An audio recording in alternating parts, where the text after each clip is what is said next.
आदाब। मैं साकिब सलीम आवाज़ द वॉइस में आपका खैर मकदम करता हूँ। नेताजी सुभाष चंद्र बोस, उनकी आज़ाद हिंद सरकार और आज़ाद हिंद फ़ौज का हिंदुस्तान की जंग आज़ादी में जो किरदार है वो जग ज़ाहिर है, सब जानते हैं।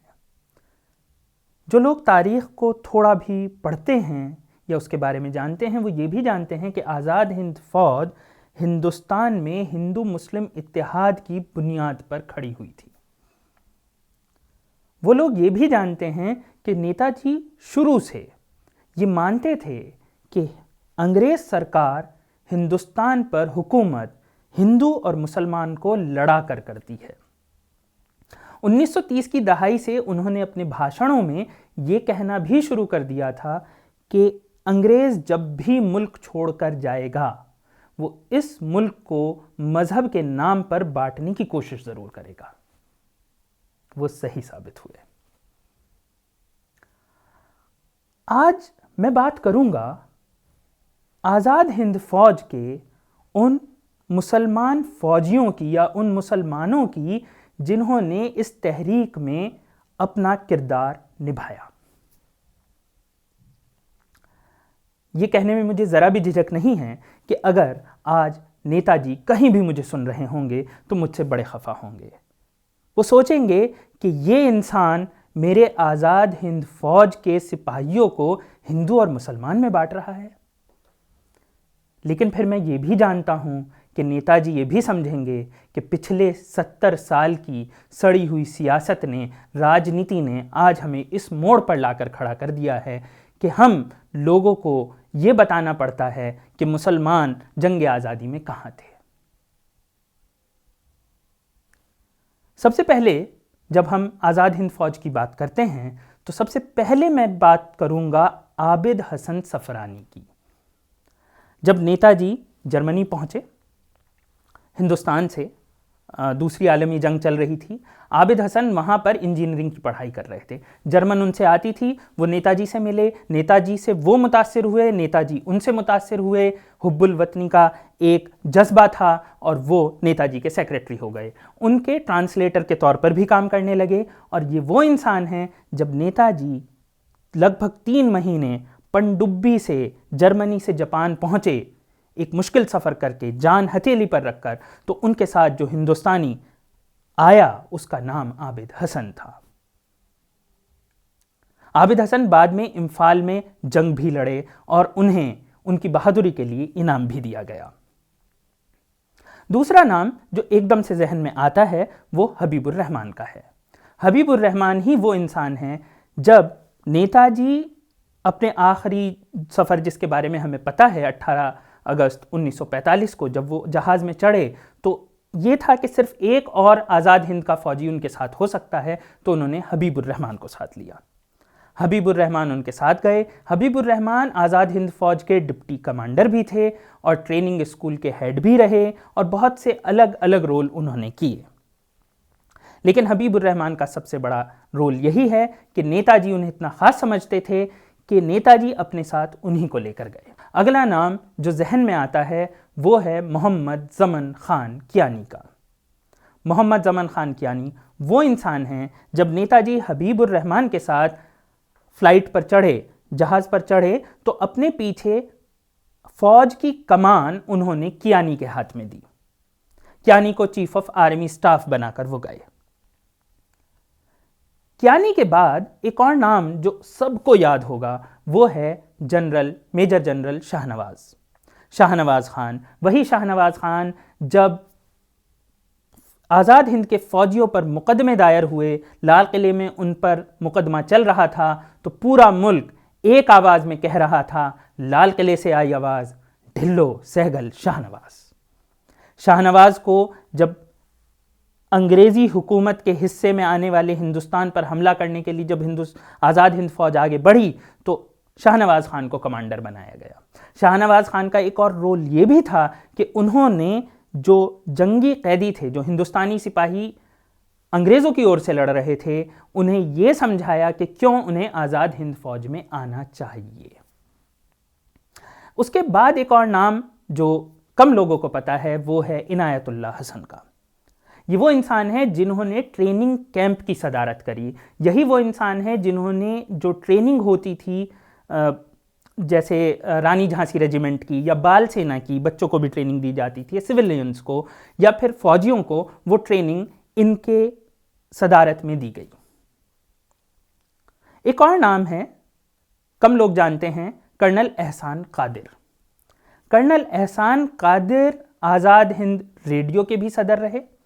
कर्नल एहसान कादिर बाद में जब वॉलंटियर कॉर्प बनाया गया, मतलब सिविलियंस का एक वॉलंटियर कॉर्प था, वो बनाया गया तो लगभग 30,000 लोग उसमें थे, उसके सदर बने। एहसान कादिर उसके अलावा जो सरकार, आज़ाद हिंद सरकार है, उसमें मिनिस्टर भी रहे। और जब बाद में जंग के बाद उन्हें किसी ने ये कहा कि नेताजी का प्लेन क्रैश हो गया है और उनसे कहा गया कि उनकी मौत हो गई है, तो उन्होंने इसे मानने से इनकार किया। ये बात तो अलग थी, लेकिन वो एक ऐसे सदमे में आ गए कि उनका दिमागी तवाज़ुन बिगड़ गया और उनका इलाज कराना पड़ा। एक और नाम है करीम गनी। जब आज़ाद हिंद सरकार बनी तो वो उसके एडवाइज़र बने। 6 एडवाइज़र थे, उनमें से करीम गनी थे, जो कि एक तमिल जर्नलिस्ट हुआ करते थे, बर्मा में रहते थे। वो करीम गनी थे और करीम गनी ने बहुत अहम रोल अदा किया एक प्रोपेगेंडा फैलाने के लिए। उसके अलावा डीएम खान भी एक एडवाइज़र थे। 6 एडवाइज़र में से एक एडवाइज़र डीएम खान भी होते थे। उसके अलावा एक कर्नल महबूब थे, जिनका काम था आज़ाद हिंद सरकार और आज़ाद हिंद फौज के बीच एक पुल के तरीके से, एक ब्रिज के तरीके से काम करना। इसके बाद एक बहुत ही अहम नाम है जिसके बारे में लोगों को ज़रूर जानना चाहिए, अब्दुल हबीब यूसुफ मारफानी। ये एक गुजराती बिजनेसमैन थे जो रंगून में रहा करते थे। जब उन्होंने शुरू में नेताजी के भाषण सुने, स्पीचेस सुनी, तो एक जज्बा पैदा हुआ। उन्होंने हर कुछ दिन पर 2 लाख, 3 लाख, हम 1943-44 की बात कर रहे हैं, 2 लाख, 3 लाख वो आज़ाद हिंद सरकार के फंड में देने लगे। फिर एक रोज़ वो एक पब्लिक मीटिंग में पहुंचे। वहां पर नेताजी भाषण दे रहे थे। नेताजी ने कहा कि उन्हें फंड चाहिए। हबीब आगे बढ़े, एक चांदी की तश्तरी में अपना सारा रुपया पैसा रखा, हीरे जवाहरात रखे, अपने ज़मीन जायदाद के जितने कागजात थे वो रखे और नेताजी को दे दिए। बदले में उन्होंने कहा कि मुझे एक खाकी वर्दी जो आज़ाद हिंद फौज के फौजी की होती है, बस वो दे दीजिए। उन्होंने अपना सब कुछ, जो कि उस ज़माने में 1 करोड़ से ज़्यादा का आंका गया था, आज़ाद हिंद फौज के फंड में दे दिया। नेताजी ने इसके बदले उन्हें सेवक हिंद मेडल दिया, जो आज के भारत रत्न के बराबर मुकाबिल था। और इसके बाद नेताजी ने जो उनके बारे में कहा वो सुनने लायक है। नेताजी ने कहा, कुछ लोग समझते हैं कि हबीब पागल है, मैं भी मानता हूं कि हबीब पागल है, लेकिन अगर हिंदुस्तान को आज़ाद होना है तो हमारे औरत और मर्द दोनों को उतना ही पागलपन दिखाना होगा जितना इन्होंने दिखाया है।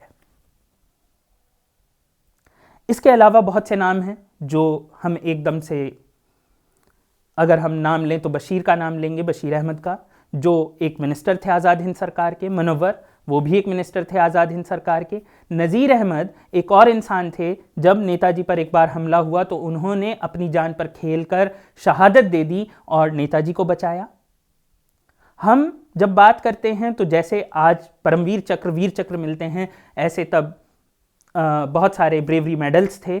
वो मेडल्स जीतने वाले बहुत से मुसलमान थे, जैसे दीन मोहम्मद, जैसे फैज़ बख्श, ऐसे दर्जनों मुसलमान वहाँ पर भी मौजूद हैं। बहुत से मुसलमान आपको वहाँ पर मिलेंगे। जब हम ये बात करते हैं तो बहुत सी बार ये सवाल उठाया जाता है, कुछ लोग जो सियासत में अंधे हो चुके हैं वो ये सवाल उठाते हैं कि इनमें से ज़्यादातर मुसलमान फ़ौजी बाद में पाकिस्तान के हो गए या ऐसा ही कुछ। या फिर कुछ लोग ये भी कह देते हैं कि सुभाष चंद्र बोस का अपना नज़रिया ही सही नहीं था। इसके बारे में मैं अपनी बात नहीं करूंगा। एक तारीख नवीस हैं, हिस्टोरियन हैं, प्रोफेसर कपिल कुमार, उनकी एक किताब आ रही है, नेताजी आज़ाद हिंद सरकार एंड फौज। उसमें उन्होंने कहा है कि जो लोग ये समझते हैं वो कुछ पहलू नज़रअंदाज कर देते हैं। सबसे पहले तो ये कि जो लोग पाकिस्तान की फौज के साथ चले गए या पाकिस्तान चले गए, उनके घर उस हिस्से में थे हिंदुस्तान के जो पाकिस्तान को मिल गया। दूसरी परेशानी उनका कहना है ये थी कि नेहरू जी ने साफ कर दिया था कि आज़ाद हिंद फौज के फौजियों को भारत में फौज में कोई नौकरी नहीं दी जाएगी, जबकि पाकिस्तान में दी जा रही थी। तीसरा उनका कहना है कि इसके अलावा ज़्यादा ज़रूरी ये भी समझना है कि कोई भी आज़ाद हिंद का फौजी या अफसर जब हिंदुस्तान आज़ाद हो गया और बंटवारा भी हो गया, भले ही वो पाकिस्तान चला गया, उसने कभी ना तो माफ़ी मांगी, ना ये कहा कि आज़ाद हिंद फौज गलती पर थी या नेताजी गलती पर थे। उन्होंने हमेशा नेताजी को सही करार दिया। यहाँ तक कि 15 अगस्त 1947 जबकि मजबूरन उन्हें पाकिस्तान और हिंदुस्तान के बीच एक को चुनना पड़ा, तब तक भी वो लोग बंटवारे के खिलाफ लड़ते रहे।